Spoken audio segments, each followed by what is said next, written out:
Next, we're going to talk about a drill that you see in pretty much most martial arts systems.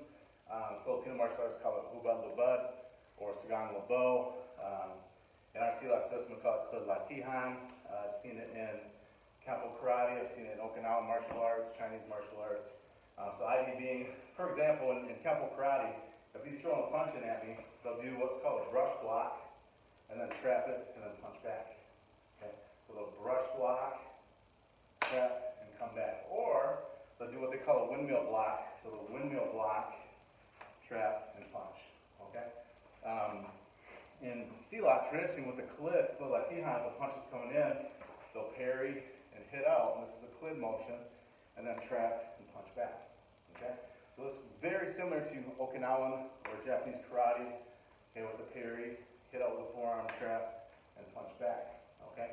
In the Filipino martial arts, if they're going off the punch, usually they call it vertical punch, Hubud.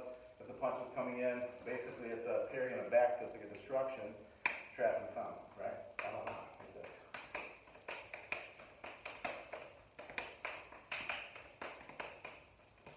And I can throw that into the elbow, and it's the same thing. Head, kick, slap, slap. Yeah. Okay. And into the chop, the same thing. Just slapping down like this.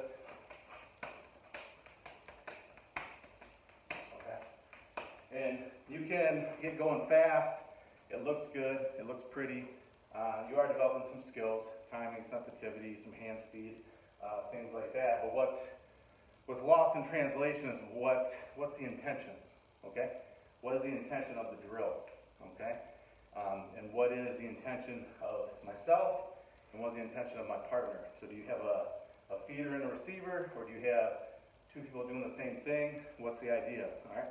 So you should set that up before you go into it, okay? So for example, say I am the feeder, okay? And you're the receiver. Idea being, I feed all the lines and I make all the switches, okay? And what are my intentions? My intentions are to hit you, okay? And for you to not get hit, okay? All right, so if we're playing like this and we're, slapping like this, and if I'm feeding you like this and I'm feeding you like this, okay, you have to see like, all right, is this low line covered, right? When he slaps it down like that, is that low line covered, or can I just come right around and hit him, okay? Also, what's the intention of the aggression, okay?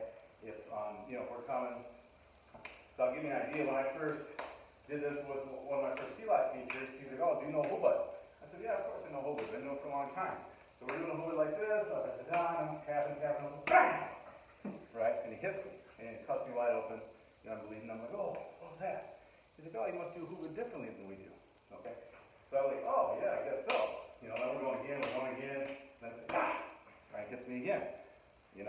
So pretty soon I'm like, all right, he's hit me pretty much any time he feels like it.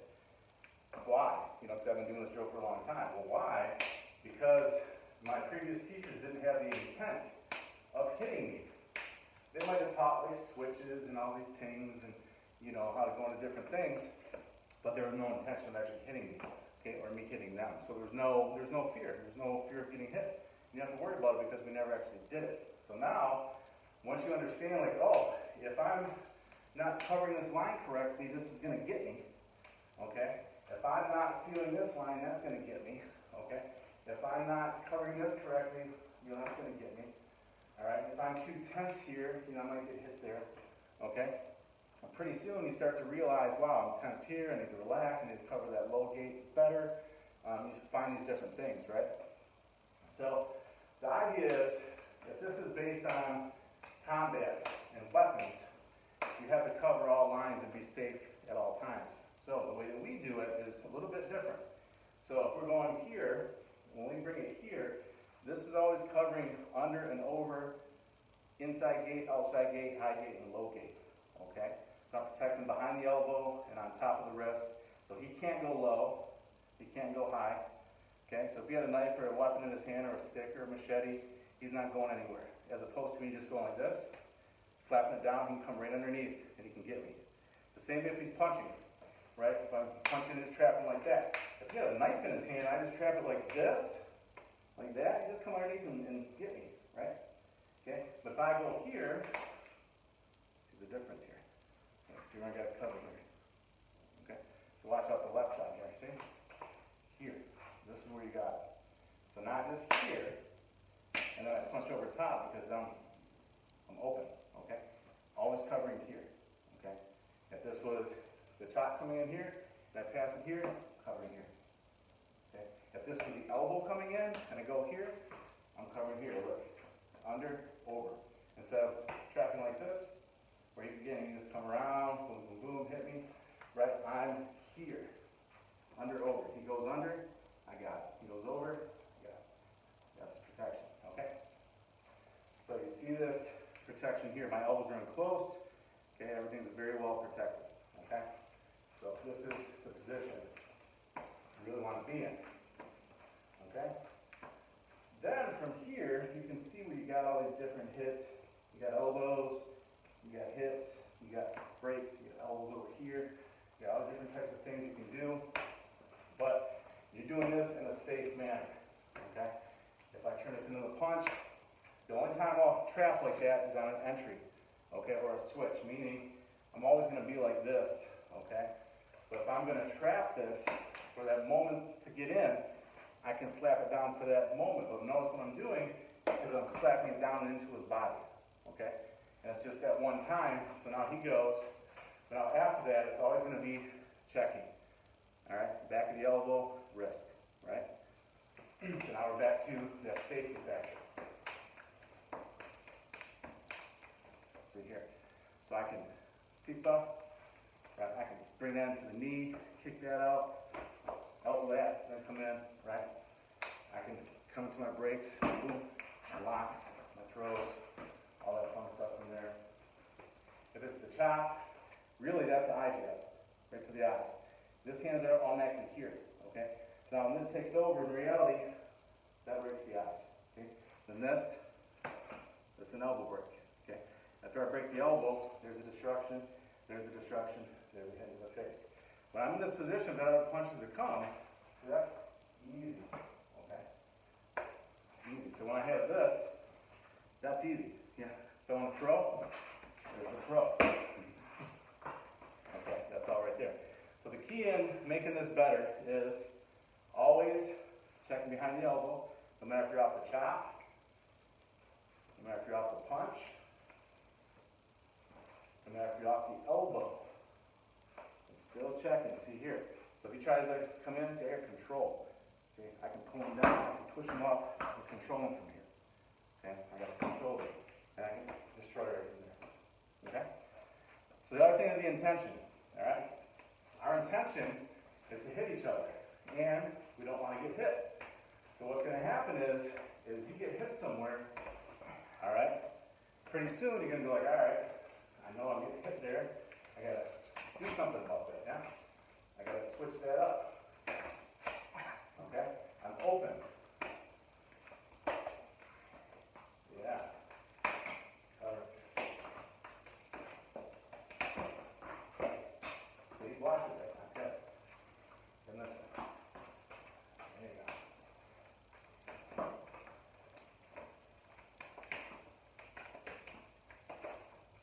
See that? Okay.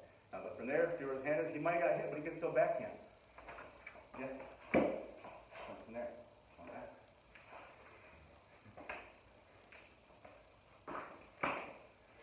So yeah, tensing up. The more you tense up, the more mistakes you make. Reason why? I believe as Mike Tyson said, everyone has a good game plan until they get hit. Okay? Can't be afraid to get hit. Okay, in this drill, when you do it properly, we'll train that so you don't worry about getting hit anymore. Just like a boxer. Boxers like to get hit.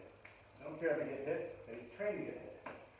And see a lot, if you never get hit, or coddling, or whatever art you're doing, first time you get hit, you're going to be in shock. Okay? And you don't want that to happen on the street. You want that to happen in training. So, when you get to the street, piece of cake. Yeah.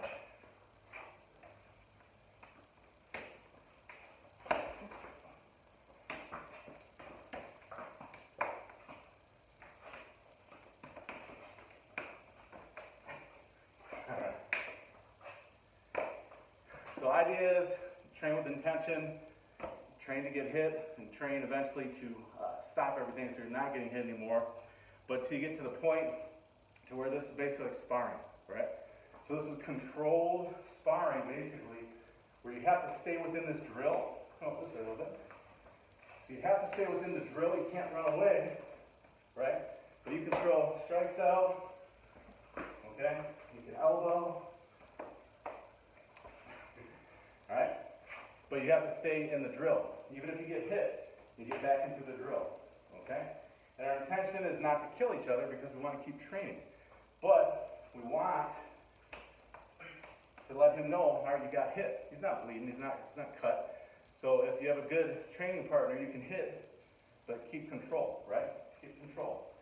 Boom, up, missed it. Okay? Eventually he'll start blocking that, and then that's making him better. The sensitivity and the timing's getting better. You close that window, okay? So once you close all your windows, and I close all my windows, and then you start going at it and doing all these strikes, pretty soon nobody's getting hit anymore. Your level just keeps going up and up, okay? Then you do this with knives, you do this with sticks, you do this with swords, you do this with everything, okay?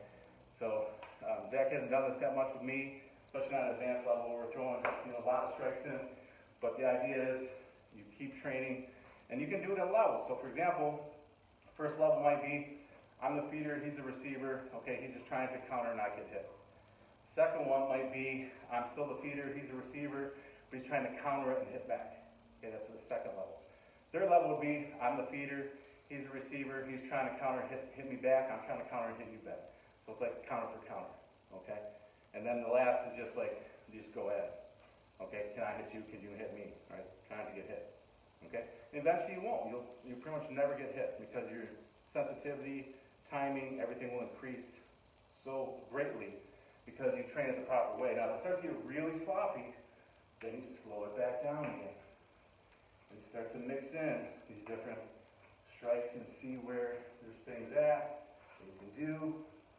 I say brought that elbow up there, not from there, he might punch underneath, see? Yeah, oh, but it goes from there, okay? But you get right back into the drill.